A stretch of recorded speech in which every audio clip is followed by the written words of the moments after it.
Comissão da Verdade, professor Michal Gardenkrau, quinta audiência pública, os idos de 1975 no ITA e na cidade, em 27 de novembro de 2013, plenário Maruchous.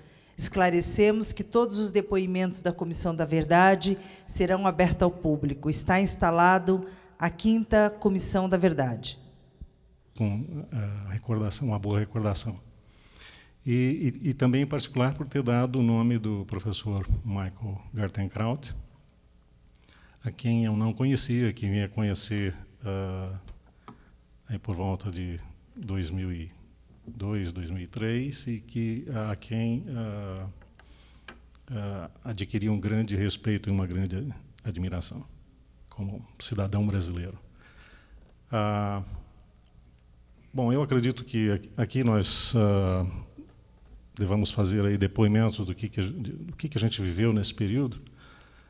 Eu vou tentar, em primeiro lugar, fazer uma contextualização, porque eu entendo até que é difícil para os jovens de hoje entender esse passado fora do contexto. Eu vejo isso com os meus filhos, com os meus sobrinhos, que é difícil até, às vezes, explicar o sentimento que nós tínhamos na época e com isso, todas as decorrências políticas associadas a isso. Na verdade, eu entrei no ITA em 1971. Sou originário de uma pequena cidade do interior do estado de São Paulo, então para entrar no ITA era uma tarefa assim, era um sonho de todo estudante que queria fazer engenharia naquela época, e era uma tarefa um tanto quanto hercúlea. Então, eu fiz cursinho em São Paulo, curso pré-vestibular, em 70. Entrei em 71 e, com muito orgulho, passei a fazer parte do corpo de alunos. A primeira sensação que você tem ao entrar no ITA, o que eu tive ao entrar no ITA, era de ter ganho assim, ter feito uma grande conquista, e de ter realizado um grande sonho, e de fazer parte, daquele momento em diante, de um grupo seleto de estudantes, quase que saindo da adolescência, porque a essa altura você está com 17 anos, né, você está se abrindo para a vida e ganhando conhecimento, ganhando maturidade. E aí você se vê dentro de uma estrutura que lhe proporciona, em primeiro lugar, aposentos, né, era uma atividade muito parecida com um seminário, né, porque todos os alunos ficavam ali morando juntos, vivendo juntos, né, indo ao restaurante junto, fazendo ginástica, esporte juntos, fazendo todas as atividades juntos. Isso desenvolveu rapidamente um senso de comunidade muito forte, um senso de corporação, um senso corporativo muito forte entre os alunos, e um entendimento, assim, uma comunhão de sentimentos quase que imediata, né? Nós, de tanto convivermos juntos, nós não precisávamos nem conversar muito, bastava um olhar para o outro, já sabia o que o outro estava sentindo, né? Isso nos tornava muito eficientes, né? Até hoje eu me admiro da quantidade de coisas que eu fazia como aluno no ITA naquela época. Eu participava, nós rapidamente organizamos grupos de teatro, organizamos grupos de discussões temáticas. Eu fazia parte da equipe de atletismo do ITA, além do que ainda tinha que tirar boas notas, né? Mas era assim, era atividade dia e noite, não é? Eram atividades onde se dormia pouco e se trabalhava muito, não é? E se produzia muito. A eficiência era muito, muito grande. Eu lembro que o centro acadêmico ao qual todos nós nos associávamos rapidamente, assim que entrávamos nessa comunidade, tinha um número de atividades que praticamente movimentava a cidade de São José dos Campos, né? Nós atraíamos grupos de música, né, grupos culturais, Nós trazíamos teatros de São Paulo, tínhamos conexões com o Departamento Cultural do Centro Acadêmico, tinha conexões aqui na cidade para trazer grandes obras, né? Eu lembro de Galileu Galileu, que foi foi o Avant Première foi aqui no ITA, não é? Um grito parado no ar foi também a mesma. Então, tinha uma sequência aí. Além disso, nós tínhamos filmes de arte que eram projetados toda terça-feira no Cine do CTA. E o engraçado disso é que nós fazíamos isso muito em comunhão com... A escola até que ficava um pouco isolada, mas era com consentimento da escola e era com consentimento do CTA, às vezes até com reconhecimento do CTA. Já no segundo ano, nós participamos de uma comissão de trote, organizamos o trote dos alunos. Uma das atividades era fazer um levantamento do tipo econômico, cultural de um dos bairros aqui de São José dos Campos. Qual era a ideia? A ideia é que os alunos tivessem algum contato com a realidade local da cidade e, por extensão, com a realidade brasileira, né? E nós deslocamos os nossos alunos e fomos junto com os nossos alunos, tudo programado, com pesquisas. Nós fizemos isso junto com a Faculdade de Serviço Social, se eu não me engano, naquela época. Nós nos reunimos e projetamos um questionário, para que aquele questionário fosse organizado dentro de princípios científicos e tivesse resultados consistentes, não é? E o CTA arrumou os caminhões para fazer o transporte de todo esse pessoal e arrumou lanches para todo esse pessoal. Quer dizer, era uma atividade assim intensa, tranquila e muito aberta, muito aberta. Então, o centro acadêmico era uma escola de vida, era uma escola de muita participação. Nós tínhamos o jornal Suplemento, o nosso departamento de imprensa tinha o jornal Suplemento, que era um jornal, vamos dizer assim, de reflexões, de artigos mais consistentes, mais fundamentados, de mais fundamentação filosófica ou até científica.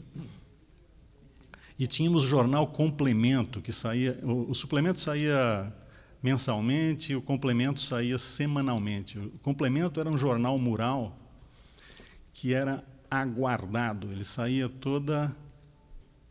a memória pode estar me falhando, mas ele saía toda segunda-feira e ele era aguardado por toda a comunidade, porque era o momento da manifestação da comunidade. E a comunidade se manifestava. Aqueles que não haviam escrito jornal, artigos ou manifestações para o jornal Complemento, tinham uma atividade extra que era chamada avacalhação. O jornal era feito de tal maneira que tinha os textos do jornal e ao lado tinha as páginas em brancos para as manifestações dos leitores, né? Isso que a gente faz hoje, a gente vê nos blogs e nos Facebooks da vida, naquela época era feito no jornal mural. Eu estou citando essas coisas para dar um pouco a cor do que nós tínhamos como atividades dentro do centro acadêmico, né? Em paralelo a isso, nós tínhamos o contexto político, que, ao entrar no ITA, para ser bem sincero, nós não tínhamos muito a noção dessas coisas. Eu vivi em São Paulo em 1970 e eu sabia do clima na cidade, porque eu tinha que sair da minha pensão em que eu morava e ir até o cursinho. O cursinho, eu fazia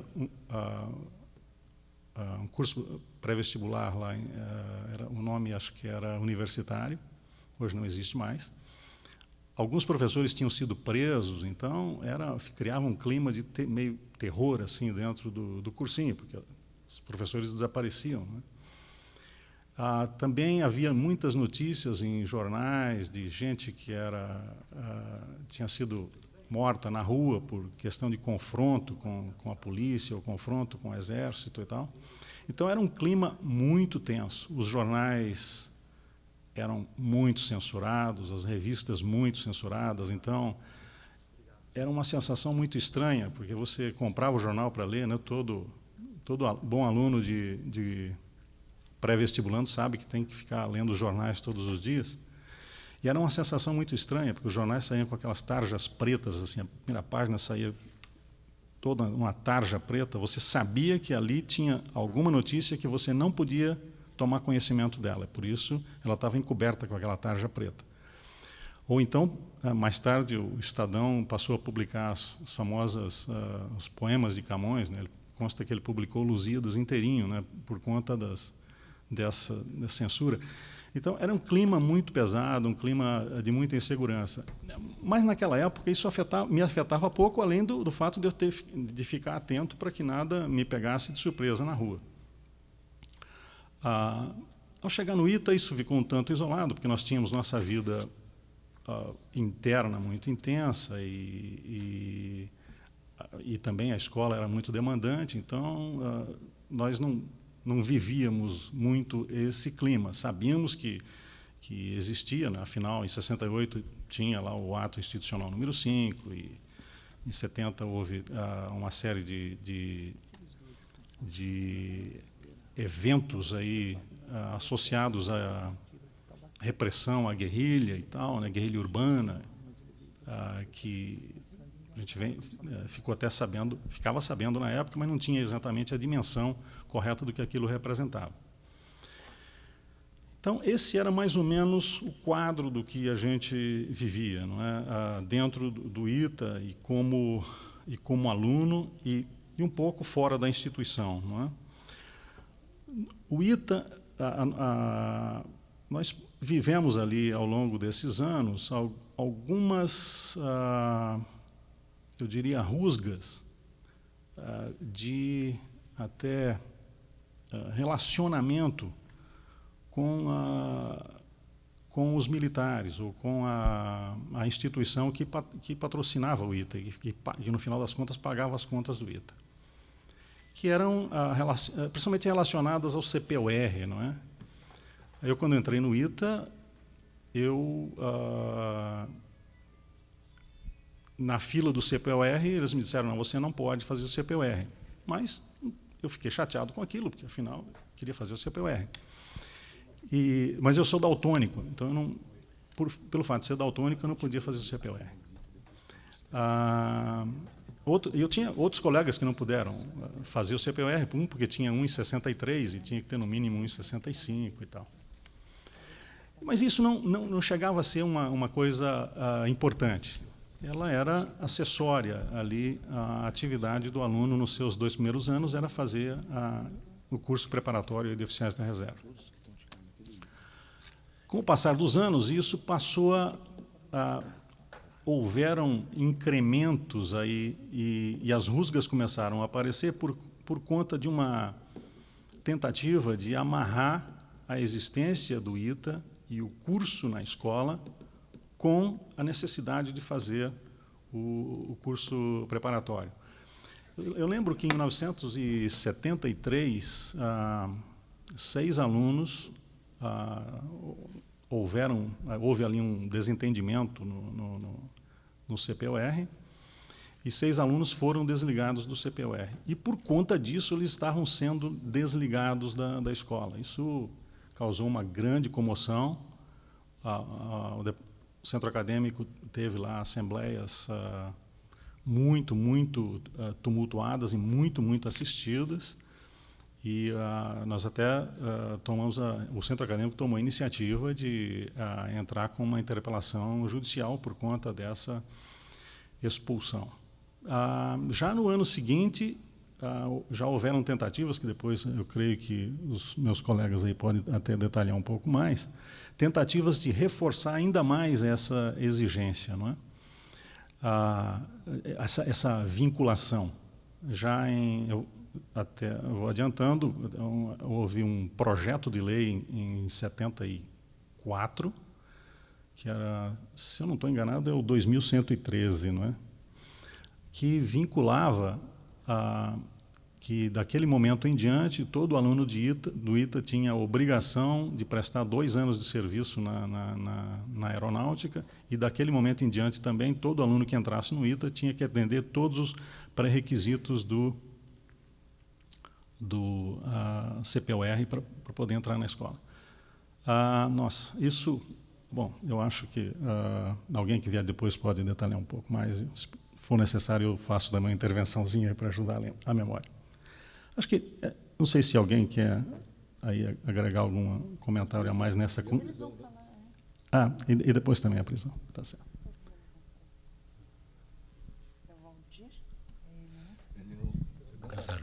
Marcelo Ganzaroli. Então, Marcelo Ganzaroli. Ok, obrigado pelo convite. O meu nome é Marcelo Moreira Ganzaroli, eu sou natural do estado do Rio de Janeiro, de Miracema, entrei no ITA em 1973, iria me formar em 77, e junto com os colegas aqui presentes, fomos presos em 2005, e não me formei lá, acabei me formando posteriormente na Unicamp, me formei em Física. Em 1981 eu entrei no quadro docente da Unicamp, e hoje sou professor da Unicamp até hoje, fiquei lá durante todo esse tempo, da Faculdade de Engenharia Mecânica da Unicamp. O Trevisan já falou um pouco sobre o sonho de entrar no ITA, acho que é o sonho de todo garoto que entrar no ITA, acho que isso me serve também. É inevitável fazer uma observação sobre essa comissão, porque existia um grupo no ITA, que é o grupo dos sábados, que acabou redundando num trabalho que implicou na diplomação de vocês, na nossa... Eu não cheguei a me diplomar, porque quando eu saí eu estava no 3º ano ainda, né?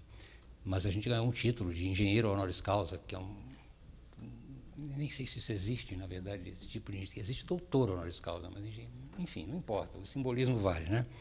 É um reconhecimento, né? Mas essa é uma comissão interna ao ITA. Eu creio, pode ser que eu esteja cometendo algum erro, mas que essa comissão, da verdade, é a primeira instância externa ao ITA que resolve visitar esses fatos e contar essa história. E eu acho que, para mim, o que fica de forte nisso é a questão da memória e do registro. Uma coisa que a gente diz no ITA, histórias para contar, não para repetir. Acho que isso que é a recuperação da memória que o Trevisan está falando, das pessoas terem uma ideia do que era viver sob um regime que não é democrático. Acho que isso que é importante resgatar ou trazer de volta essas histórias nesse sentido. E essa comissão acho que é a primeira externa. Acho que isso é um fato interessante, né? Porque na verdade nós saímos do ITA em 1975 e fomos... acho que o Valdir vai falar um pouco, o Galo vai falar um pouco mais sobre os detalhes das prisões, que as histórias são muito semelhantes, né? Então, um relato só para não ficar sobrepondo muitos relatos, mas nós saímos do ITA em 75 e depois fomos cumprir algumas penas, enfim, defender algumas teses, enfim, tocar a vida, né, terminar o curso, e nunca ficou muito claro como é que isso impactou o ITA, ou pelo menos parte do ITA. Não vou dizer que impactou a todos, mas pelo menos uma parcela significativa dele impactou. Acho que eu só comecei a ter noção disso quando surgiu essa comissão dos sábados, né, o grupo dos sábados, posteriormente. Aí que a gente começou a ideia, peraí, o que aconteceu lá? Porque nós saímos e fomos tocar a vida, né? Formamos, começamos a trabalhar, né? E o que aconteceu na escola? Nós não tínhamos a dimensão disso. Começamos a ter a dimensão disso com esse grupo dos sábados, que essa iniciativa, que não, sinceramente não esperava, acho que nenhum de nós esperava, isso foi uma surpresa, não esperava, né? E esse grupo, o grupo dos sábados, que surgiu na reitoria do Mical, que eu acho que teve esse papel, né? Um pouco sobre o contexto do ITA nessa época, acho que o Trevisan já falou um pouco. Em 74, 75, o regime, nós estávamos sob o regime militar. Em 74, a oposição ganhou a eleição. Eu me lembro até hoje do primeiro grande comício que eu vi na minha vida no centro de São José dos Campos, com o saudoso Ulisses Guimarães, falando, nunca me esqueço de um bordão que eles sempre usavam, você deve lembrar disso, Luiz Paulo, nos discursos, que era criticando a inflação, que existia inflação. Ele dizia assim, que a inflação sobe pelo elevador e o salário pela escada. Falavam isso, praça pública recuava. Isso tinha um impacto muito grande, esse tipo de afirmação. Eu nunca vou me esquecer disso, né? Então, esse era o contexto que nós vivíamos. Em 1974, a televisão lembrou um pouco disso, houve uma iniciativa, assim, do Ministério da Aeronáutica de mudar um pouco o caráter do ITA através de um projeto de lei, chama Projeto de Lei 2113. Esse projeto de lei, ele obrigava que, depois de formado, todo aluno do ITA, você podia optar pela carreira militar ou não. Quem não optasse, teria que servir obrigatoriamente a aeronáutica durante 2 anos. Ele tem alguma semelhança com uma recente iniciativa aí de fazer em relação ao serviço civil dos médicos, né? Só que esse era um serviço aeronáutico. E era um projeto de lei. E esse negócio nos foi comunicado, eu nunca me esqueço, todo o corpo discente do ITA foi reunido no auditório, então, cabia todo mundo no auditório, uns 600 alunos, e foi nos apresentado, olha, vai ser assim. Isso é uma coisa que ficou muito viva na minha memória, não sei se os colegas se lembram. E eu lembro que a pessoa que apresentou falou, olha, e não adianta espernear, isso vai acontecer. E o que se sucedeu foi muito curioso, porque em nenhum momento a maneira como os estudantes reagiram àquilo foi de um realismo político e de uma maturidade, de uma singularidade para a época inesperada. Porque o que se fez? Primeiro, se fez uma enquete entre os estudantes para saber o que eles achavam. Então, a maioria foi contra. Bom, então, se a maioria é contra, vamos nos movimentar. Movimentar como? Nós estamos num regime que não vai adiantar fazer greve, nem se colocava isso no ITA, né? Invadir reitoria, muito menos, né? E a iniciativa foi procurar, como qualquer associação de bairro, eu quero dizer, até citado num artigo que saiu na época na Revista Visão, que eu trouxe aqui, que eu queria incorporar aqui nos arquivos, que é um artigo que o jornalista analisa, ele até em alguns momentos extrapola um pouco as conclusões, mas é muito interessante, porque o que os alunos fizeram, tá bom, vamos no Congresso, é um projeto de lei, tem que passar no Congresso, então vamos procurar os parlamentares. Então foram estudantes, foi pena que o Salazar não pôde, acho que ele participou disso, ele era presidente do Centro Acadêmico, os estudantes foram no Congresso, com terno, procuraram, na época tinham 2 partidos, MDB e Arena, procuraram o Célio Borja, que era o presidente da Arena. O partido do governo. E sensibilizaram o deputado do partido do governo. Olha, na verdade, o que nós propunhamos era que nós fizéssemos um serviço civil obrigatório, não só aeronáutico, mas qualquer órgão da administração pública direta. Uma ótima ideia, inclusive para ser discutida nos dias de hoje, no meu entendimento, né?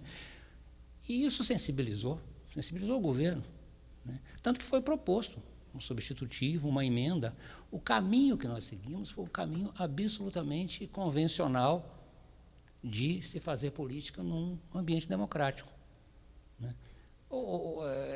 Eu lembro que no período de férias, todos os alunos que voltaram para suas casas levaram um abaixo-assinado colhendo assinaturas, né? E depois se procurou também a oposição, quer dizer, na verdade, uma situação e oposição, né? E até para nossa surpresa, no projeto de lei que nós propunhamos, da maneira como ele foi proposto originalmente, ele não passou. Inclusive, o tal do serviço civil obrigatório que nós propomos nem foi incluído. Eu imagino até por razões práticas, por isso deve ser uma coisa difícil de regulamentar. Hoje já é difícil imaginar na época, né? O que ficou na prática foi que o aluno do ITA ele pode seguir a carreira militar ou não, é uma opção, né? Como é hoje, né? E isso nos surpreendeu muito, porque foi num momento, num período de exceção, um movimento conseguiu derrotar um projeto que vinha do Executivo. Isso era uma coisa rara na época, se derrotar um projeto do Executivo, né? Isso aconteceu, né? Nem nós acreditávamos, eu, Luiz Paulo, eu me lembro disso. A gente tinha dúvida que tinha acontecido mesmo, mas aconteceu, né? Isso foi em 74. Em 75 houve uma outra iniciativa que aí vinculou o CPOR ao ITA formalmente, né? Eu lembro que na época o Valdir era presidente do Centro Acadêmico e foram feitas algumas grandes assembleias no ITA, muito tranquilas, com a participação de todas, mas esse movimento foi interrompido porque em outubro de 1975 nós fomos presos, né? Essa história da prisão, acho que eu vou deixar para o Valdir falar um pouquinho mais, Mas, naquele momento, nesse período, 74, 75, o que eu me lembro de maneira muito clara é que o movimento dos estudantes dentro do ITA, nós estávamos nos organizando, estava crescendo. Quer dizer, esse exemplo que o Trevisan deu, de certa forma, a vida cultural da cidade de São José dos Campos era pautada pelo ITA. E aí eu devo lembrar o diretor do Departamento Cultural, o Clóvis, né, que era nosso colega Clóvis Goldenberg, que hoje não está conosco mais, foi o diretor desse Departamento Cultural. E, como o Trevisan lembrou, de contatos em São Paulo, em São José, né, e trazendo grandes peças de teatro. Né. Isso que, evidentemente, foi interrompido. Né. Mas o que eu queria dizer é que, mesmo num regime de exceção, você consegue, mesmo que seja só para você ou para alguns poucos, reagir um pouco. Eu nunca vou me esquecer, uma vez que nós tivemos que organizar, nós tínhamos bailes no ITA, né? E era a minha função do Salazar fazer a decoração do baile. Não é a nossa área exatamente. Né? Não. Pois é, aí o que fazer? Era a época da Revolução dos Cravos em Portugal. Aí veio a ideia, vamos decorar as mesas com cravo vermelho. Nós acabamos com todos os cravos vermelhos da região de São José dos Campos. Cada mesa tinha um cravinho. Se alguém entendeu aquilo, não interessa, mas nós ficamos felizes da vida. Né? Então, foi uma citação que a gente fez, não explícita. A única coisa que tinha era um cravinho vermelho. Todo o tema do baile era cravo vermelho. Né? Essa foi a nossa homenagem à Revolução dos Cravos em Portugal, sem falar nada. Enfim, acho que são alguns detalhes prosaicos de como se faz política num regime de exceção. Né? E esse era um pouco o quadro do ITA, quer dizer, a gente vinha de um crescimento, de organização, todos nós participávamos de centro acadêmico, com vida cultural, nos integrando cada vez mais com a cidade, era impressionante como vinha surgindo uma integração com a cidade. Né? E esse processo acabou em outubro de 75, e aí a história mudou um pouco. Né? Eu vou deixar para o Carlos falar um pouco mais disso, porque as histórias, como eu disse, são muito semelhantes. Né? Obrigado. Quero aqui registrar que nós recebemos um ofício do professor José Goldenberg, porque nós convidamos para falar um pouco também dos fatos ocorridos com seu filho. Ele lamentou e não poderia, tem restrições médicas, então só o registro. Bom, nós já ouvimos o Marcelo e Osvair, agora vamos ouvir o Valdir. Valdir Luiz Ribeiro Galo.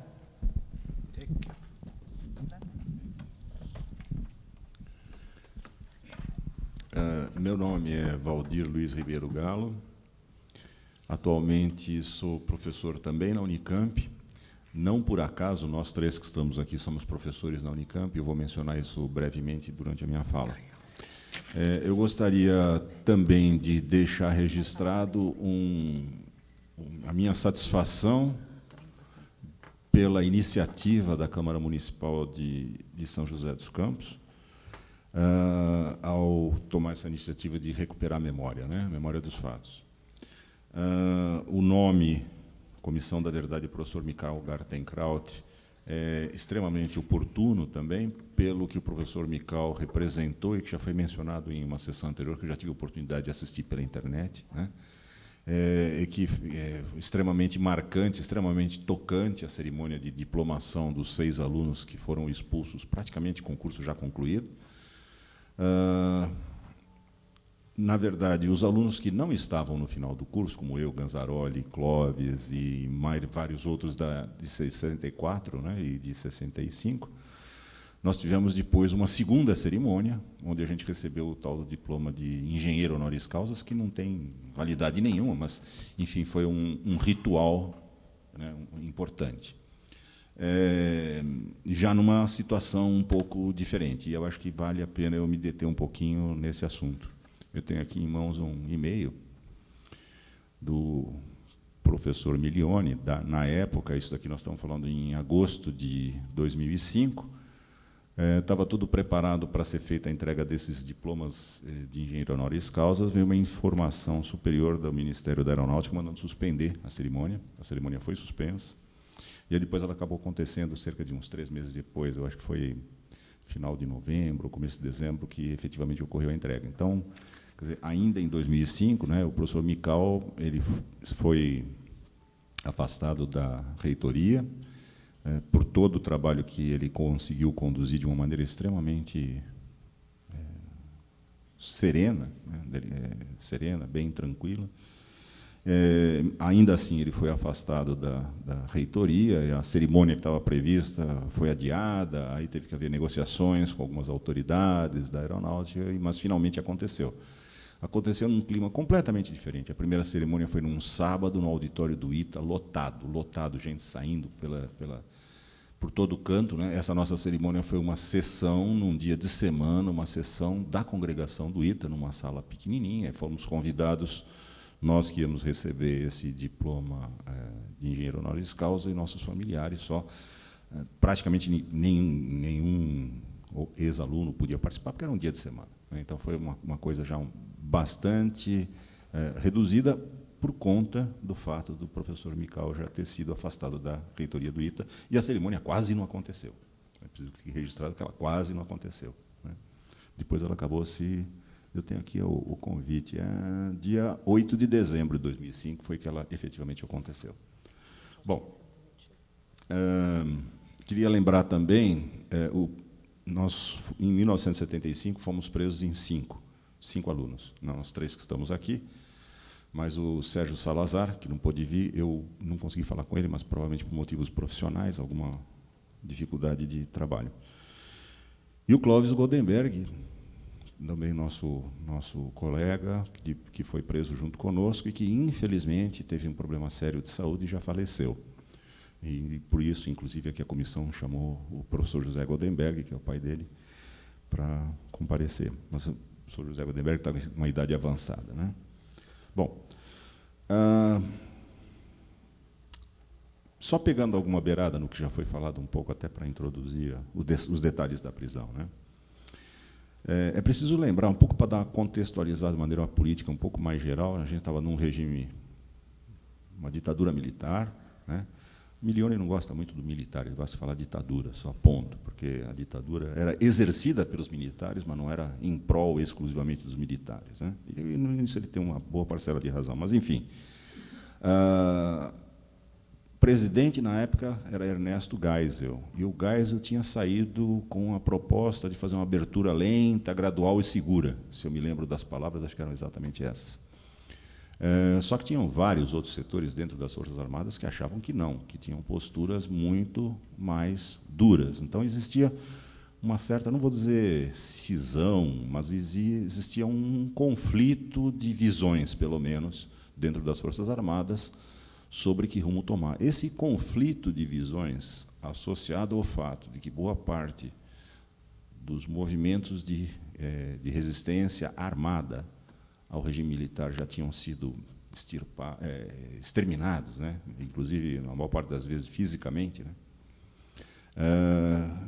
Essas duas coisas somadas começaram a abrir a possibilidade da gente fazer o que a gente chamava de luta por liberdades democráticas, quer dizer, luta na direção de que o país voltasse a ser uma democracia. Então, era um pouco esse o panorama político mais geral em que a gente estava, né?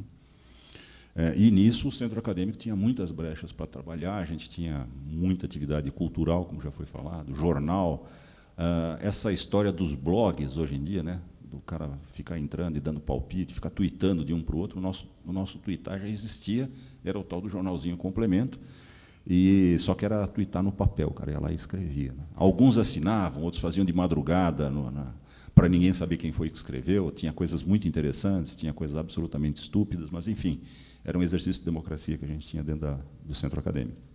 Na época, em 1975, eu era presidente do centro acadêmico. Ainda com relação ao projeto de lei que o Ganzaroli mencionou, o projeto de lei 2113, ele foi aprovado de uma maneira até mais branda do que os próprios alunos estavam defendendo. Agora, teve um pequeno detalhe. Quando ele foi para publicação em Diário Oficial, a versão que foi publicada foi a versão antiga, e não a que tinha sido aprovada.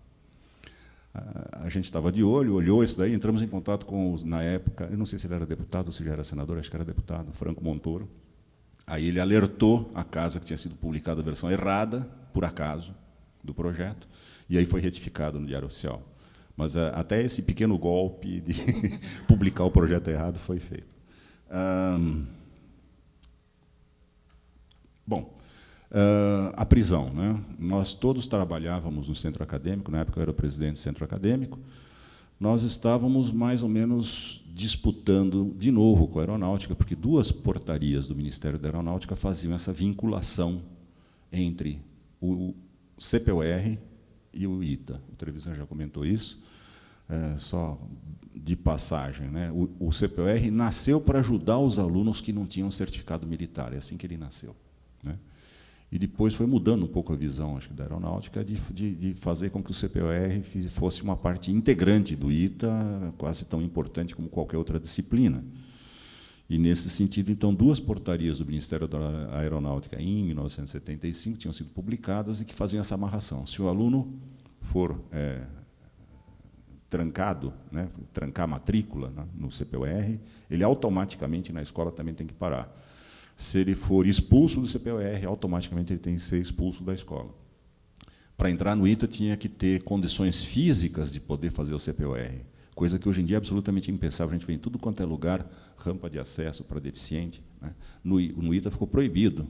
O aluno que tivesse qualquer deficiência que o impedisse de fazer o CPUR, simplesmente não seria aceito no ITA. Quer dizer, é um negócio absolutamente estranho, né, para os dias de hoje, é difícil de entender, né? Ficou tão óbvio, né, os direitos dos deficientes em geral, né? E essa deficiência não precisava nem ser deficiência de verdade, basta não ter altura mínima. Uma pessoa que fosse baixinha demais, abaixo da altura mínima que é aceita nas Forças Armadas, não podia estudar no ITA, né? Então a gente estava também brigando contra isso. Aí uma briga, eu diria, um pouco mais inglória, porque, na verdade, como eram portarias do próprio Ministério, a gente não tinha muito interlocutor com quem falar. A gente estava articulando, de novo, um enorme abaixo-assinado e tal, mas isso não chegou a resultar qualquer coisa, até porque nós fomos presos no meio do caminho também. Aí mudou completamente o clima dentro do ITA para qualquer movimentação política, né? Bom, as prisões. O Clóvis, inclusive pelo fato de não ter ninguém aqui ligado a ele, eu vou talvez usar um pouquinho do tempo para falar sobre a prisão do Clóvis. O Clóvis foi o primeiro de nós 5 a ser preso. Ele foi preso da seguinte maneira: ele, num domingo de manhã, bateram na porta da casa dele, em São Paulo. O pai dele já era professor da USP, ele morava nas mediações ali da USP. Bateram na porta dele, perguntando se o Clóvis estava em casa e tal, precisava falar com o Clóvis. Na hora que ele foi na porta atender quem era, agarraram, jogaram dentro de um carro e ele foi levado para o DOI-CODE. Então, na verdade, foi um sequestro na porta da casa dele, né? Nós 5 tínhamos, e não nós, né, não só nós, né, vários outros colegas também que participavam do centro acadêmico, a gente tinha, com certeza, todos nós tínhamos posturas claramente progressistas, de esquerda, né? E a gente já tinha feito, inclusive, contatos, e alguns contatos com o Partido Comunista Brasileiro, na época chamado Partidão, né? E, quando o Clóvis foi preso, como nós 5 tínhamos participado de uma reunião, a gente, de certa maneira, falou: acho que vai dar problema. Mas nós só ficamos sabendo da prisão do Clóvis da seguinte maneira. Ele foi preso no domingo. Na segunda pela manhã, o Clóvis não estava no ITA. Ué, não estava no ITA? Não estava no ITA, mas o ITA tem um regime de frequência às aulas que permite um máximo de 10% de faltas. Então, praticamente, como todo mundo mora na escola, ninguém falta. Ninguém falta aula. Então, não apareceu o Clóvis na primeira aula, não apareceu na segunda, bom, alguma coisa aconteceu. Fizemos uma ligação para o pai dele falou: olha, uma coisa muito grave aconteceu, você precisa ver alguém em São Paulo para a gente poder conversar. Naquela época não se podia falar pelo telefone, né, telefones grampeados.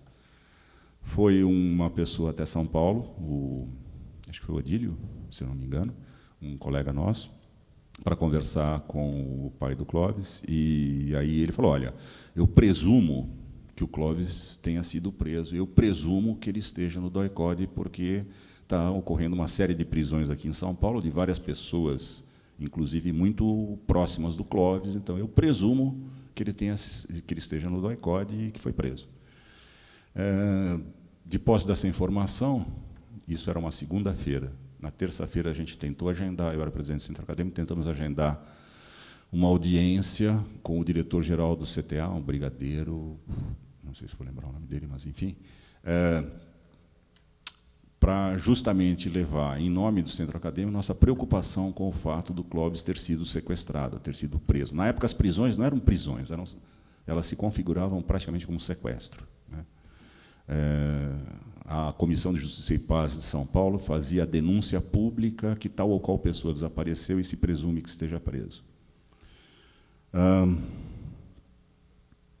Então, nós marcamos essa audiência com o diretor-geral. Agora, quando a gente soube que o Clóvis foi preso, aí falou, como nós participamos todos de uma reunião juntos, é bastante provável que algum de nós venha a ser preso. Então, a prisão do Clóvis foi absolutamente de surpresa, ele foi sequestrado na casa dele. Eu, quando fui para a reunião como presidente do Centro Acadêmico, eu já tinha uma certa suspeita que não sabia se ia ser preso ou não, e, de fato, não aconteceu diferente. Nós chegamos na direção-geral do CTA, nos apresentamos com uma comissão que queria discutir e queria falar sobre a prisão do Clóvis e pedir que o Ministério da Aeronáutica intervisse pela segurança física dele. Nessa hora, o brigadeiro falou, quem é Valdir Galo? Falei, sou eu, presidente do Centro Acadêmico. Sou eu. Falou, então você está detido com base na Lei de Segurança Nacional, acompanhe aquele tenente e vá para aquela sala. Eu fui para uma sala, onde eu fiquei isolado até ser levado ao DOI-CODE. Isso foi, talvez, o que de melhor poderia ter acontecido do ponto de vista da minha segurança pessoal. Porque o brigadeiro, comandante do CTA, me deu voz de prisão, na presença de vários estudantes. Então, eu fui preso com testemunhas, então eu não poderia desaparecer, simplesmente, né? Boa parte das prisões, na época, eram na base de sequestro, e as pessoas desapareciam, porque se desse algum problema, e por acaso, alguém viesse a morrer nas mãos do DOI-CODE, simplesmente descartavam o corpo e, oficialmente, ninguém foi preso, né? Então, esse fato foi extremamente importante, acho que para a segurança de todos nós. Tanto é que depois eu fiquei nessa sala, né? Daí a pouco aparece Ganzaroli, daí a pouco aparece Salazar, daí a pouco aparece Trevisan, e aí fomos todos levados em uma perua para São Paulo, onde funcionava o DOI-CODE. O DOI-CODE funcionava numa delegacia, né? As instalações eram de uma delegacia em São Paulo. Na porta do DOI-CODE nos colocaram capuzes, nós fomos algemados para São Paulo, nos colocaram capuzes pretos, para a gente não poder ver aonde estava andando, por onde estava caminhando.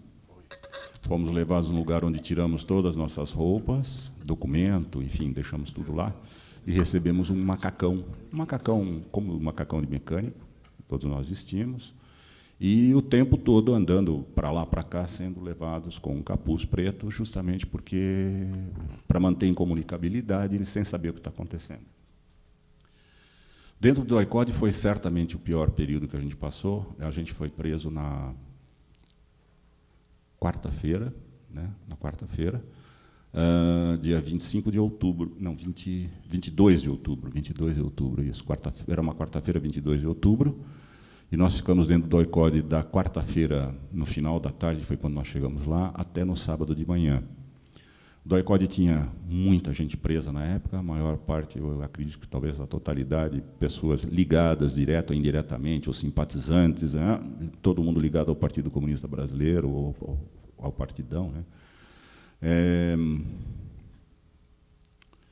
Dentro do DOI-CODE, eu fiz um depoimento para a Comissão de Anistia, que eu deixo também aqui para a comissão, onde eu faço uma descrição talvez um pouco mais emocionada. É bom eu não falar muito, senão eu me emociono mesmo, mas o DOI-CODE era um absurdo, né? Um absurdo, uma coisa difícil de descrever. Nós ficamos dentro do DOI-CODE, então, de quarta-feira até sábado. Eu vou dar o meu depoimento pessoal, como é que foi o meu interrogatório, né? Nós chegamos, ficamos num lugar qualquer, que eu não sei dizer o que é, em pé, aguardando um pouco e tal, não sei o quê. Aí veio uma pessoa, me levou para uma sala, trancou, fechou a porta, eu estava sozinho dentro da sala, eu e mais esse outro, não sei se é investigador, enfim, o título que tem. Aí ele pegou um papel em branco, uma caneta, e falou, olha, escreve aí tudo que você sabe, escreve aí tudo que você fez, nós já estamos sabendo de tudo, você não vai ter problema nenhum se fizer uma declaração aí de próprio punho e tal. E, caso contrário, você vai para interrogatório. E era fácil entender o que acontecia nos interrogatórios, porque dia e noite se escutavam gritos de gente sendo torturada.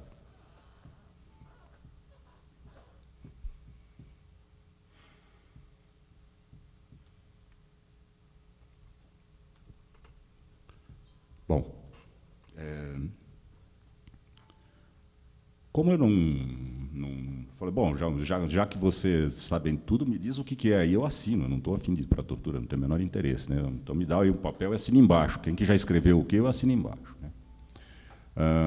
Bom, aí fui levado então para uma sala de interrogatório, dizer que fui torturado do ponto de vista que as outras pessoas que eu vi no DOI-CODE, não, certamente não. Quer dizer, pau de arara, choque elétrico, cadeira do dragão, né, vários equipamentos de tortura que tinha lá dentro do DOI-CODE, eu não passei por eles, felizmente. Me puseram sentado numa cadeira, com o capuz na cabeça, várias pessoas em volta, falando ao mesmo tempo, e perguntando, e gritando, e citando o nome, pedindo para eu confirmar isso, confirmar aquilo. Pontapé na cadeira onde eu estava sentado, tapa, telefone no ouvido, né, bater com as duas mãos no ouvido, mas assim, uma tortura mais pesada mesmo, eu não passei, não, né? Eu acho que, de certa maneira, foi o que aconteceu com todos nós, né? O Clóvis, não. O Clóvis, como foi preso primeiro, foi preso em casa, foi sequestrado, ele chegou a ficar pendurado em pau de arara, sofreu choque elétrico, né? Então, a prisão do Clóvis foi um pouco mais complicada. Bom, isso ocorreu na noite de quarta-feira, de quarta para quinta-feira, tanto é que logo em seguida que eu saí desse interrogatório, já estavam servindo o café da manhã lá. Né? Ficava todo mundo num saguão, muita gente, todo mundo o tempo todo de capuz, ninguém podia levantar o capuz, porque poderia ver o rosto das pessoas, poderia conversar e tal. E aí, no dia seguinte, nos puseram o que chamavam de Mobral. O Mobral era uma sala onde aí eles queriam que se escrevesse de próprio punho o que a gente já tinha falado no interrogatório, né? E aí você escrevia, entregava, o cara olhava, não, está errado, faz de novo, faz de novo, faz de novo. Então, isso aconteceu por horas a fio, né? Isso na quinta-feira, na sexta-feira a mesma coisa, no sábado de manhã a mesma coisa, só que, de repente, a gente tinha acabado de chegar no tal da salinha lá do Mobral, onde davam papel e lápis para a gente, mas no sábado, dia 25, né? 25 de outubro, 26 de outubro, 26 de outubro, dia 25, não, dia 26 de outubro. No sábado, a gente acabou de chegar, deram papel e lápis para a gente, e logo em seguida entrou o cara, não, vem cá, fulano, cicrano, beltrano, venham cá. Nos levaram, nos devolveram as roupas, né? Nos puseram dentro de uma perua do lado que o DOI-CODE usava, e nos levaram para a base aérea de Cumbica. Depois, a gente ficou sabendo que esse dia o DOI-CODE foi esvaziado rapidamente, com muita gente sendo mandada para o DOPS, e nós que tínhamos sido presos na aeronáutica mandados para Cumbica, porque foi exatamente o dia em que mataram Vladimir Herzog. Bom, na base aérea, nós chegamos no sábado, foi estranho, né?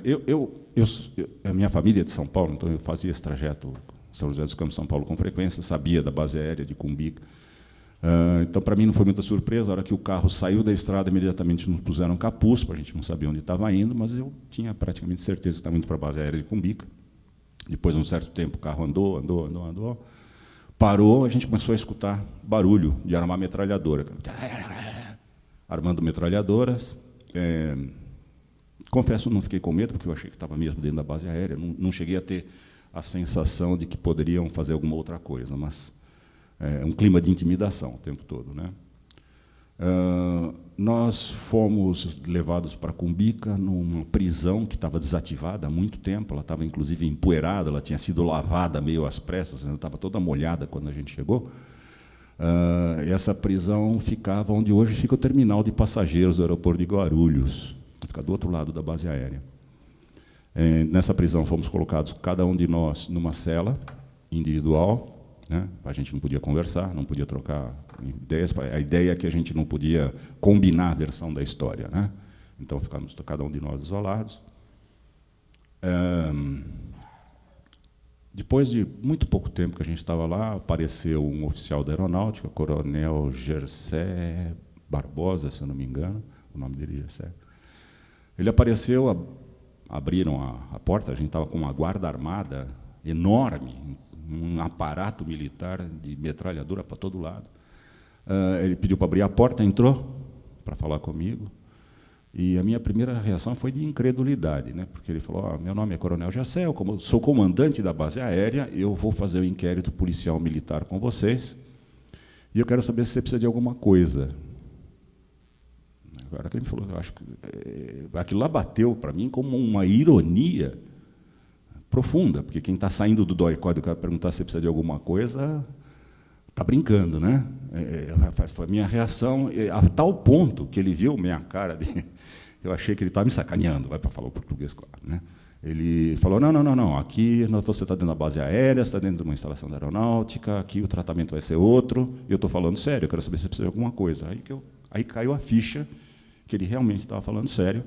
E aí eu falei: olha, faz 3 dias que a gente não toma banho, eu era e sou ainda, infelizmente, fumante, estou sem cigarros e tal. Ele falou: eu vou trazer as coisas para você. E aí ele foi de cela em cela conversando com as pessoas, de fato trouxe material de limpeza e tal. Ele conduziu o IPM, que é o Inquérito Policial Militar, de uma maneira, eu diria, muito inteligente, sem violência, mas usando, às vezes, as nossas próprias palavras do que um tinha falado, para cutucar o que o outro disse, para confirmar a história, de uma maneira inteligente, fez um interrogatório inteligente conosco. Isso nós não sabíamos na época, né, mas, enfim, ele escutou cada um de nós, e depois, vendo que nós não éramos ninguém que precisaria ficar trancafiado com uma guarda armada de metralhadora tomando conta, eles nos transferiu, depois de ouvido todo mundo, depois do nosso depoimento, ele nos transferiu para o chamado cassinos oficiais, que é uma espécie de hotel que as bases aéreas têm para os aviadores que estão em trânsito. Então, a gente saiu do DOI-CODE, passou por uma prisão que estava desativada há um tempão, e depois foi para os cassinos oficiais. Aí, comida de primeira, cama arrumadinha, direitinho. Era um hotel. Nós ficamos num hotel na base aérea durante um bom tempo. Bom, nesse meio tempo, um belo dia, nos pediram para arrumar as coisas todas, juntamos nossas coisas, um clima muito descontraído, o próprio Coronel Gersé, vez por outra, ele ia no barzinho lá da base aérea para tomar um uísque no fim de tarde, ficava conversando conosco, ficava conversando com a gente. Aí, um belo dia, veio a indicação que a gente precisava juntar as coisas, juntamos as nossas coisas novamente, nós fomos levados de volta para aquela prisão na base aérea. Não estamos entendendo nada. O que está acontecendo? Na verdade, nós ficamos sabendo depois, né? O Coronel Gersé tinha concluído o inquérito, onde ele dizia que, de fato, a gente tinha lá posturas de esquerda, né? Que a gente tinha agitado o ITA, que a gente tinha tido alguns contatos com o Partido Comunista, mas que não valia a pena processar criminalmente nem nada, que são, enfim, são uns moleques aí e tal. Expulsa do ITA e pronto. Essa era a conclusão do IPM do Coronel Gersé. A gente teve acesso ao texto dele depois, né? Só que nesse momento a gente não sabia o que estava acontecendo, e fomos levados de novo para a prisão, essa prisão dentro da base aérea, e começamos, cada um de nós, um dia da semana, passamos a responder a um segundo inquérito policial militar, que foi conduzido em São Paulo, na sede do 4º Comar, ali no Cambuci. E aí já era um outro coronel conduzindo o inquérito, com uma postura completamente diferente do Coronel Gersé, ele extremamente truculento. Em várias vezes ele procurava distorcer o que a gente estava falando, ditava para o escrivão que estava tomando o depoimento, ditava de uma maneira atravessada o que a gente tinha falado. Eu estou falando porque isso acho que aconteceu com todo mundo, mas era um por vez, né? O que a gente estava comendo, o que a gente estava falando, ele distorcia, ele ameaçou 2 vezes mandar de volta ao DOI-CODE, porque eu não estava falando o que ele queria escutar, ou eu cheguei a falar para ele: olha, coronel, se o depoimento não for fiel ao que eu falo e assumo, eu não vou assinar. Eu falei isso mais de uma vez para ele e, por 2 vezes, ele me ameaçou levar de volta ao DOI-CODE. Então, foi outro clima, completamente outro clima. Bom, esse segundo IPM concluiu que nós devíamos ser não só expulsos do ITA, como enquadrados na Lei de Segurança Nacional, em 3 artigos da Lei de Segurança Nacional que vigia na época, que davam um total de 7 anos de prisão. Bom, aí teve o processo. Bom, eu vou falar a parte jurídica de uma vez, aí depois a gente volta um pouco para outros aspectos de vida pessoal nossa. Do ponto de vista jurídico, então, esse IPM foi encaminhado para a Justiça Militar. O procurador da Justiça Militar ofereceu denúncia com base em 1 artigo, não em 3. E nós tivemos, então, um julgamento na Justiça Militar de São Paulo, na 2ª Auditoria Militar, que ficava, e acho que ainda fica, na Avenida Brigadeiro Luiz Antônio. Aí, quando a gente teve a primeira audiência, o advogado pediu para que a nossa prisão fosse relaxada. O juiz concedeu para a gente responder em liberdade. Só o Clóvis ficou preso até o dia que ele fez o depoimento perante o juiz. Nesse processo, ficou evidente, não existiam provas de atuação, porque a acusação era a reorganização de um partido político. A gente precisaria ter feito um monte de coisa para reorganizar um partido político. Nós participamos de reuniões. Enfim, a tal ponto que, quando acabou a fase de interrogatório, testemunhas, aquela coisa toda, o promotor, que é quem, por lei, deve acusar, ele pediu a nossa absolvição. O Conselho de Justiça, que estava julgando a gente na Auditoria Militar, era composto por um juiz civil, juiz de direito mesmo, togado, e 4 oficiais, todos da aeronáutica. E foi unânime a absolvição. Fomos absolvidos. Então, nesse meio tempo, a gente tinha sido expulso do ITA já, mas fomos absolvidos do ponto de vista legal. Bom, esse julgamento aconteceu aí por volta de, se não me falha a memória, março de 1976, um pouquinho antes, março de 76. Março de 76. Nesse meio tempo, a gente tinha sido expulso do ITA.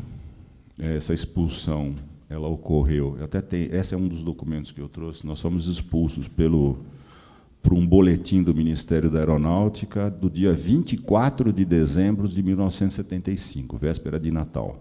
Esse foi Então, a nossa expulsão não foi feita pela escola, ela foi feita pelo Ministério da Aeronáutica. Tentamos, cada um de nós, inclusive em conjunto, vários de nós, transferência, mudar, passar para uma outra faculdade. O clima, na época, era tão complicado, essa questão era tão pesada, que o fato de ter sido expulso do ITA nos fechou muitas portas, muitas portas. Para se ter uma ideia, a USP não permitiu sequer que a gente fizesse a prova de exame de transferência. Detalhe, o pai do Clóvis era professor da USP, na época, e ainda assim não conseguiu. A reitoria não permitiu de jeito nenhum que fizéssemos prova de seleção. A Faculdade de Engenharia de Guaratinguetá, que tinha vagas, certamente tinha vagas, porque publicou um edital com vagas, a gente, através de procuradores, fez inscrição. Como apareceu o nosso nome como interessados lá, eles mudaram a data do exame, através de um edital que foi afixado na secretaria, lá em Guaratinguetá, todo mundo morando em São Paulo, evidente, a gente ficou sem saber.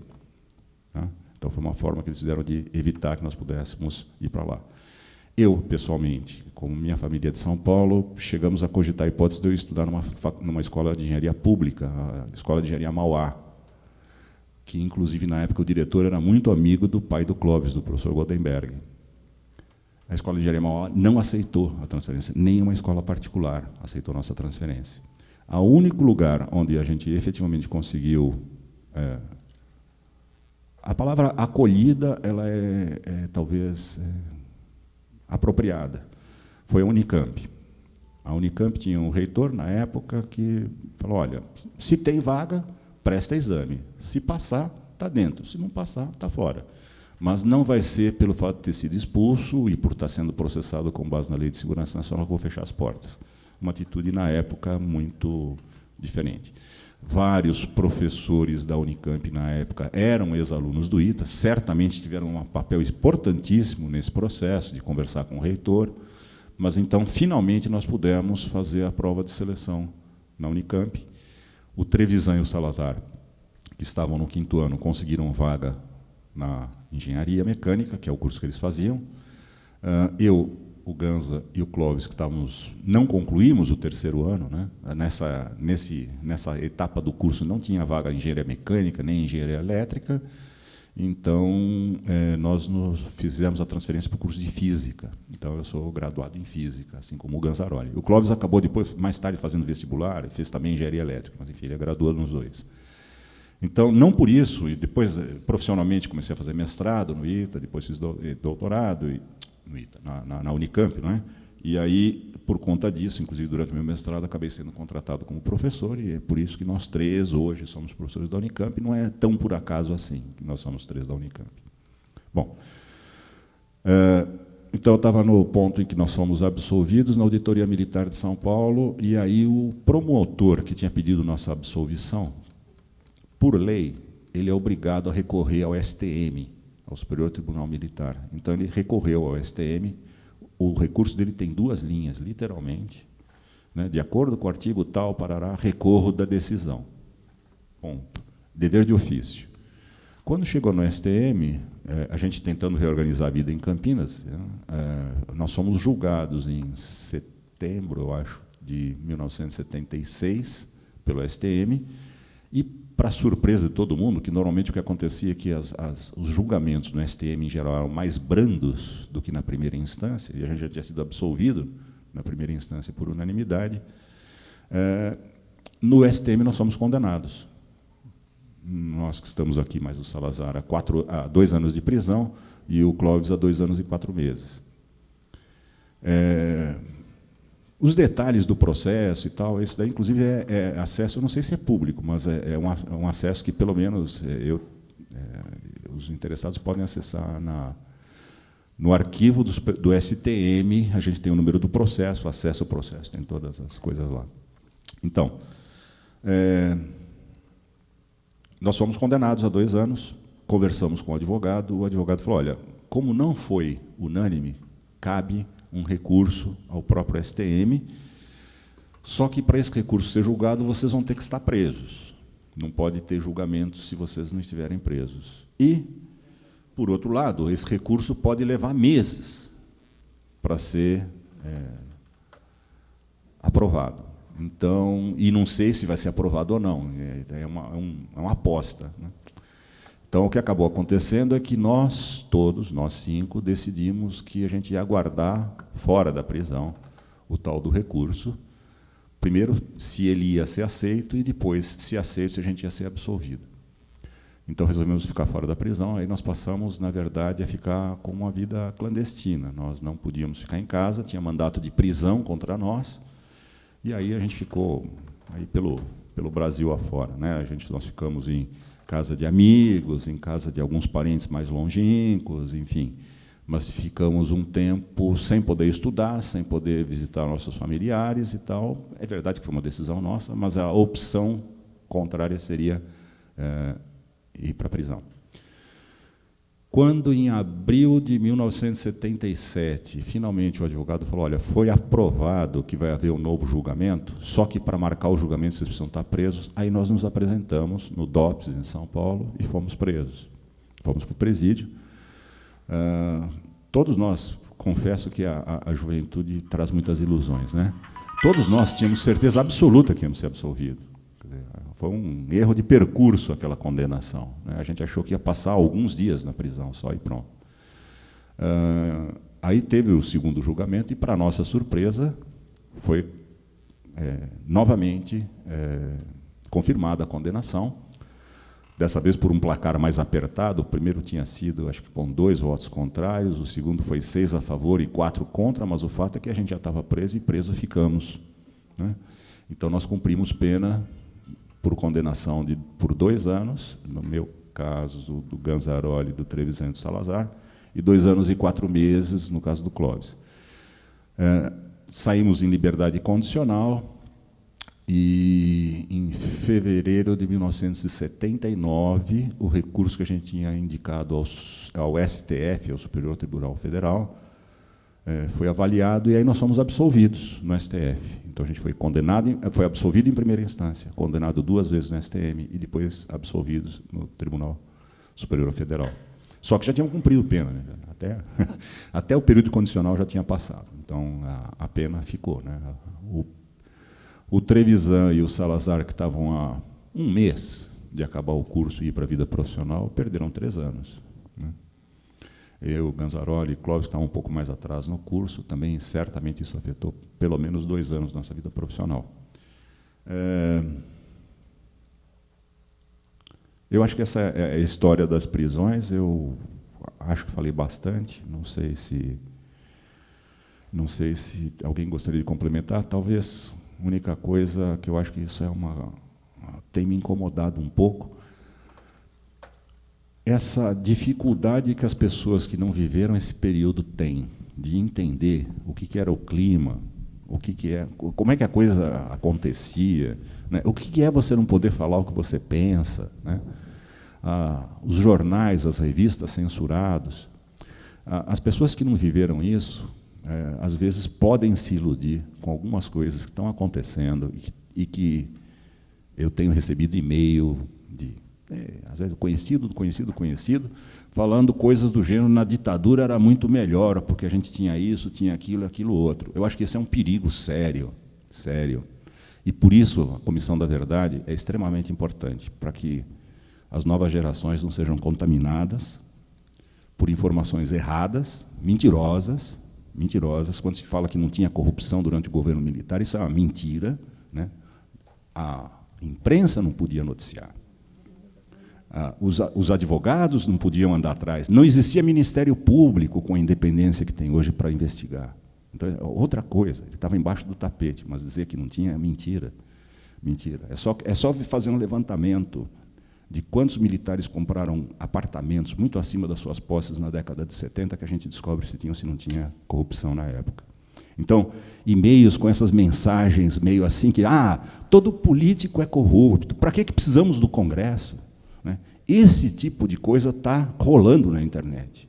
E eu acho que é extremamente importante que a gente reaja a isso e mostre que um dos maiores bens que nós temos hoje no Brasil, podemos gostar, não gostar dos partidos, dos políticos que estão aí, não importa. Temos que mudar, ótimo. Manifestações agora em junho, ótimo, mas é andar para frente e não andar para trás. Obrigado. Eu só queria acrescentar 2 comentários a esse histórico. Sim, o Oswaldo Trevisan. O clima era tanto, e o medo que se imperava era tanto, que, no momento que nós fomos presos, eu não me recordo de perguntar: posso telefonar para o meu advogado? Porque isso sequer passava pelas nossas cabeças. Quer dizer, quando a autoridade determinava uma coisa, estava determinado e aquilo era um fato acabado. Um outro comentário: eu tenho aqui um extrato da segunda decisão do STM, que é uma joia no sentido dela mostrar o que o autoritarismo acaba ensejando, não é? De postura. O brigadeiro Faber Sintra, no seu voto de condenação, na segunda condenação, disse o seguinte: ele vota com base em, entre aspas, informações que teria recebido do comandante do 4º Comando Aéreo Regional, que envolviam a segurança nacional e que não poderiam ser revelados sequer em sessão secreta do STM, por se tratar de matéria sigilosa. Eu, com isso, encerro o meu comentário. Deixa eu só fazer registrar uma coisa rapidamente. É Marcelo Ganzaroli. Eu só queria registrar que o reitor do ITA, na época, acho que era o Cantanhede, se eu não me engano, Cantanhede, né? Ele atestou, quando nós fomos para a Unicamp, ele atestou que nada abonava a nossa conduta. Ele desabonava a nossa conduta. Ele deu esse atestado, e pode ser uma coisa trivial, mas naquele contexto não era.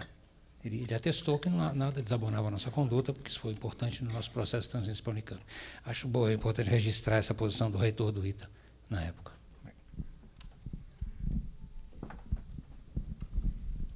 Vou passar aqui agora, então, para o professor Charles Kinsey, ex-reitor do ITA. Eu vou iniciar com uma pequena pergunta. Eu caí de paraquedas em 1975, não é? Porque o meu relato é 10 anos mais velho. 1964 a 1966, logo depois do professor Cecchini. Vocês têm tempo ainda ou quer adiar? É uma decisão de Vossas Excelências. Então, vamos terminar com os alunos, depois, encerrado essa parte, voltamos com o senhor. Pode ser? Não, o meu é relativo a alunos também, não é? Alunos. Não, mas eu não me importo de vir um outro dia. Mas eu preciso de 1 hora. Tá. Tá certo. Então, tá certo? Então, vocês decidem. Moram em São José, então, para mim, não tem problema. Eu vou dar um outro dia. Tá. Professor, então, vamos encerrar. O Luiz Paulo tem um requerimento, né, que foi aprovado aqui na Câmara. Vamos anexar, e vou passar para todo mundo, o texto do Sérgio Salazar. Não veio, mas mandou... eu vou dar para ler, não dá para a gente ler, porque é enorme, mas vai estar registrado aqui nos anais. Então, Luiz Paulo, com o seu requerimento que ele conseguiu, como vereador, aprovar na casa, ainda sobre os estudantes expulsos e presos. Presidente, vou fazer só 2 observações. A primeira, por que sou o único de paletó nessa mesa? A segunda, eu tenho 10 páginas aqui, queria falar muito mal do professor Cecchini, que não sabia que ele vinha nessas reuniões. O que eu vou fazer agora? Ia falar mal do senhor. Não? Ele é muito meu amigo. Estou brincando. O professor Cecchini já veio na primeira, na segunda. E é um prazer enorme vocês estarem acompanhando, registrando. Nós só vamos encerrar o assunto, esse ponto. Nós vamos também estar aqui o professor Armando Milioni. Depois, aí, no final, a gente abre para a questão do senhor. Pode ser? Perfeitamente. Só para na ata ficar concisa, o mesmo assunto. Então, Luiz Paulo, com requerimento, depois vou passar para o professor Armando Milioni. Presidente, apenas para fazer o registro, né, para que fique nos anais aí da Comissão da Verdade. Eu já fiz aqui o meu relato, né, a respeito das minhas prisões, e entre elas essa prisão de 1975, certo? Em que, evidentemente, também, certo, nós estivemos no mesmo pretexto de prisão dos alunos do ITA, certo? Eu também estive, certo? E felizmente, certo? E felizmente um outro companheiro nosso eles não conseguiram alcançar, que foi o Modesto Junqueira Pereira, certo? Que também estava para ser detido, mas ele já tinha mudado de casa e o pessoal do DOI-CODE não conseguiu encontrá-lo, certo? Inclusive, quando na minha vinda de volta lá do DOI-CODE, eu mandei rapidamente avisar o Modesto, certo? E ele desapareceu para não ser detido. Mas, naquela época, já estava se desfazendo realmente essa questão. Eu quero apenas dizer o seguinte, quer dizer, os alunos do ITA, na verdade, o pretexto foi que supostamente estariam reorganizando o Partido Comunista Brasileiro, certo?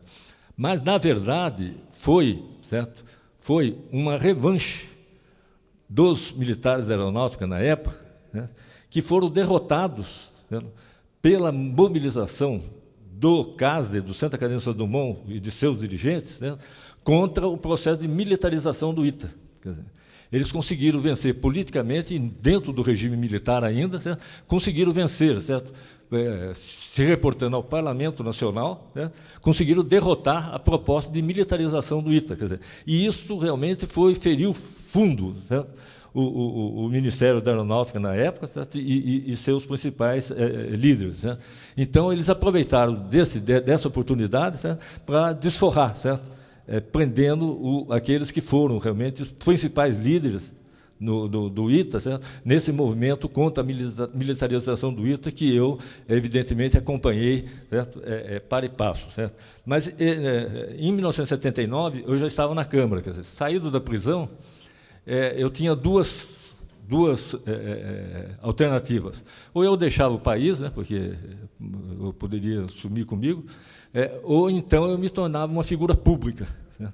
E acabei aceitando, certo, uma conclamação, certo, do vereador Tertuliano Delfim Júnior, na época, o doutor Tuta, para sair candidato a vereador em São José dos Campos em 1976. Né? E fui candidato, certo? E, felizmente para mim, né, fui eleito. E, surpreendentemente, quer dizer, e fui eleito porque o doutor Tuta, que era também candidato a vereador, fez a minha campanha em vez de fazer a campanha dele. Ele não se elegeu e eu me elegi. Certo? E isso me fez uma figura pública na cidade, certo? Evitando que eu tivesse que, talvez, abandonar São José dos Campos, que eu nunca quis na minha vida. E aqui na Câmara eu estava, certo, quando ocorreu a absolvição dos 5 alunos do ITA, né, pelo Supremo Tribunal Federal. Certo?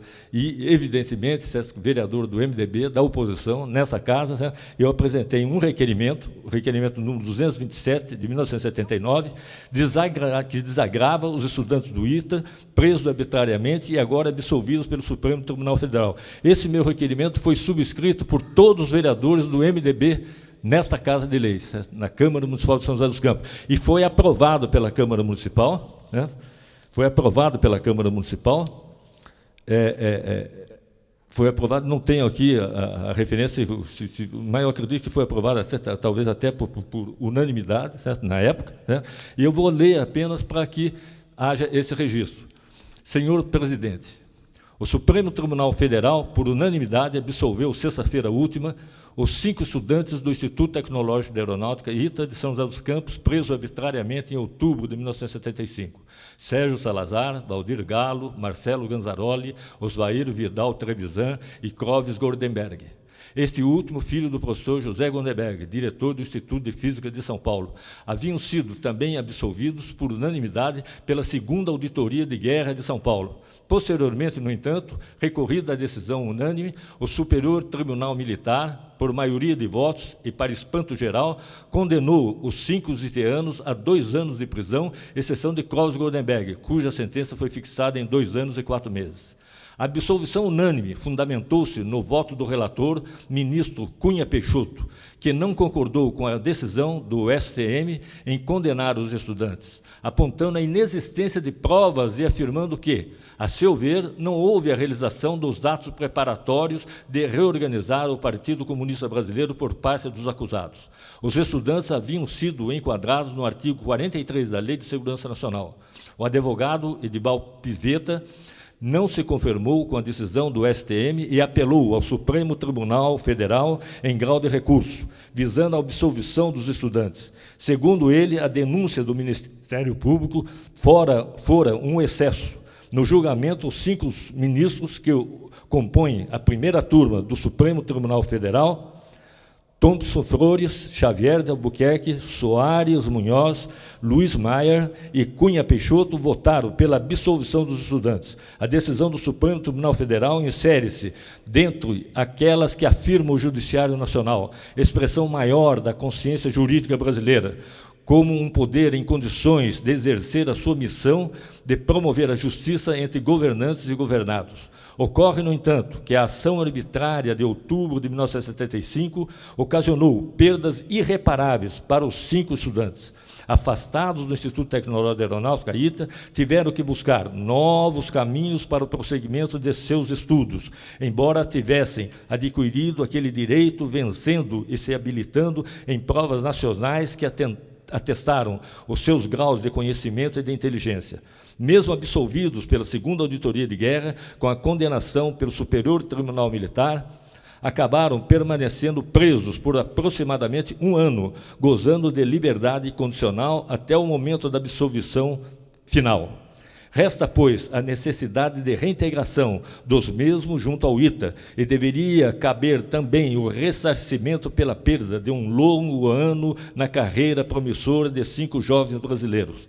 Perda pessoal e perda para a própria nação brasileira, que se viu privada, com maior brevidade, em contar com o trabalho de profissionais competentes e habilitados em seus setores de atividades.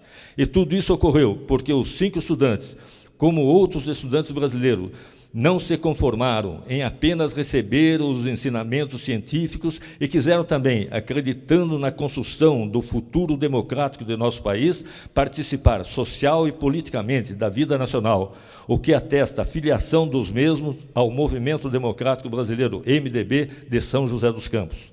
Assim sendo, embora sem poder reparador diante das tremendas injustiças sofridas pelos estudantes, agora absolvidos pelo Supremo Tribunal Federal, cumpre essa Câmara Municipal, em nome da população de São José dos Campos, onde os mesmos viveram e conviveram intensamente, contribuindo com o desenvolvimento social e político da cidade, desagravá-los.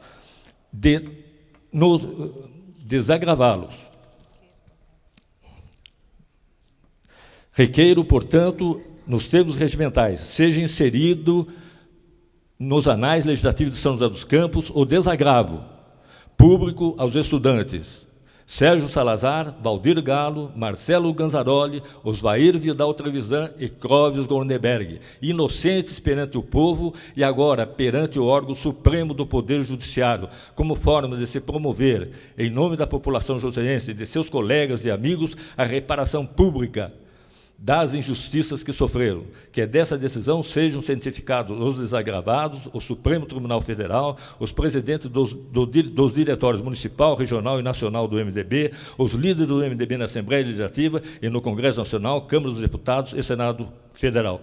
Sala das Sessões, 20 de fevereiro de 1979, segue a minha assinatura e de todos os vereadores do MDB naquela época em São José dos Campos. Todos eles, o José Luiz de Almeida, João Bosco da Silva, Bergamo Pedrosa, Laerte Pinto da Cunha, certo? O Francisco Risse, Benedito Siqueira, certo? Cirilo Paes, certo? Todos, enfim, que eram vereadores do MDB naquela época. Certo? E nós recebemos, a Câmara recebeu, acusando o recebimento do requerimento, dois telex, um do deputado Ulisses Guimarães, certo? Que era presidente nacional do MDB, e outro do deputado Freitas Nobre, líder do MDB na Câmara dos Deputados, certo? Entre outros. Certo? Eu quero dizer o seguinte, quer dizer, eu, nesse processo de 75, certo? Pelas minhas condições, inclusive, que eu fiquei no DOI-CODE, que eles decidiram me trazer de volta a São José dos Campos, certo? E depois eu tive que ser internado, certo? Para tratamento de saúde e tudo mais. Certo? Eu ainda, no julgamento deles, na segunda auditoria de guerra em São Paulo, né, eu ainda estava em tratamento, mas eu fui convocado, fui notificado, certo? Fui intimado para comparecer como testemunha, né, como testemunha. Né. E lá compareci, eu estava ainda de bengala, certo? Compareci, certo? E o juiz, auditor, certo? Dispensou o meu testemunho, certo? Eu fiquei preocupado na época, certo? Mas não fiquei realmente feliz, certo? Em vê-lo que houve absolvição na segunda auditoria de guerra, certo? E depois triste, certo? Com a dupla condenação pelo Superior Tribunal Militar. Quer dizer, então, naquela época, realmente, a gente teve uma alegria no começo, certo? E depois teve que todo esse drama realmente vivido, certo? Por esses 5 alunos, certo? E a Câmara de São José dos Campos foi a primeira, certo? A promover realmente com esse requerimento que foi aprovado por unanimidade pela Casa, certo? O desagravo, certo? A todas as injustiças que eles sofreram. Né? Era esse o registro. Registro importante. Professor Milione, vou passar.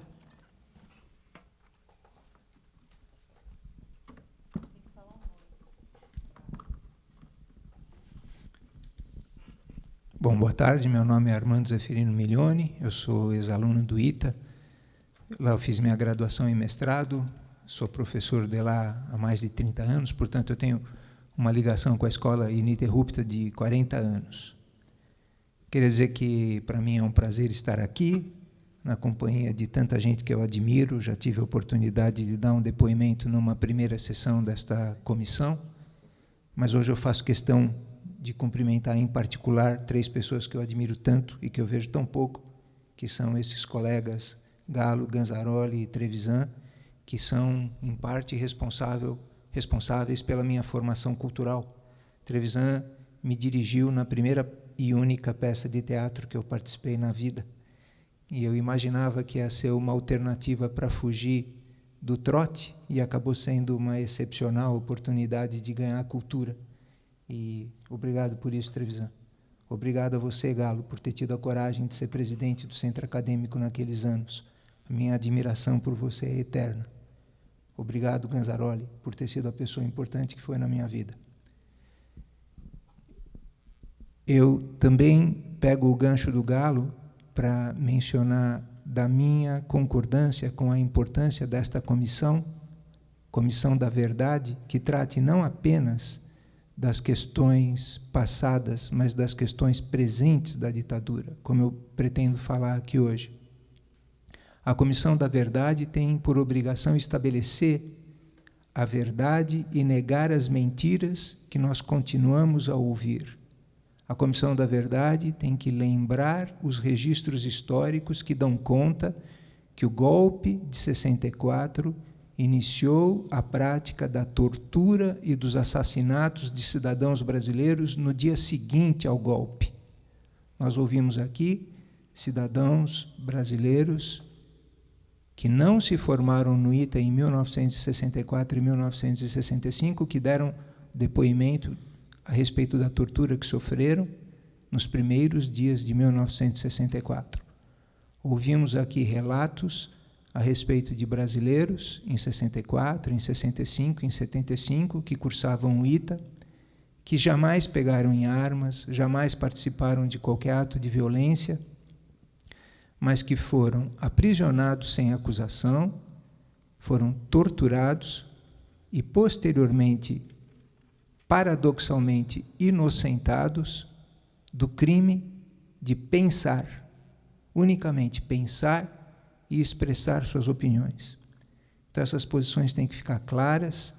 É a obrigação da Comissão da Verdade tornar esse registro histórico, até por conta do que o Galo comentou no final da sua declaração, das tolices que a gente ouve hoje em dia a respeito dos bons tempos da ditadura, quando não havia corrupção e havia calma social. Então, a Comissão da Verdade tem essa obrigação. E eu também tenho uma consulta a fazer à vereadora Amélia Naomi. Eu estou pronto para falar e não preciso de 1 hora como professor 15, mas eu talvez precise de uns 40 minutos, porque eu entendi que hoje o convite que eu recebi era para explicar a razão pela qual esta comissão se chama Comissão da Verdade, professor Michael Gartenkraut. E eu estou pronto para fazer isso. Posso fazer isso em pouco mais de meia hora. Eu só não sei se isso quebra a harmonia prevista para a reunião, se há a primeira intenção de esgotar o assunto do que aconteceu com os alunos em 75, se há outros depoimentos. Se houver, eu também aguardo, posso falar mais tarde hoje, ou posso também vir numa outra ocasião. Fato é que eu entendo que o meu convite, eu hoje me preparei para contar a história da exoneração do professor Michael, na qual eu vejo a presença da ditadura em 2005, e estou à disposição para fazer, mas não estou seguro se é o momento adequado. Então, eu faço essa consulta e fico à disposição.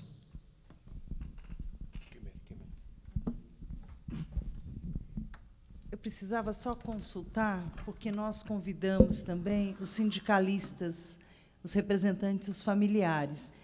Se a gente ficar no foco do ITA, né, e até seria talvez bastante importante para os 3 ouvirem essa questão, eu pergunto se para vocês a gente pode mudar a data. Pode? Tá. Porque como eles vieram de Campinas pode ser? Tá. Tá bom. Então, nós vamos... porque nós somos divididos... Ela não pode? É de São Paulo.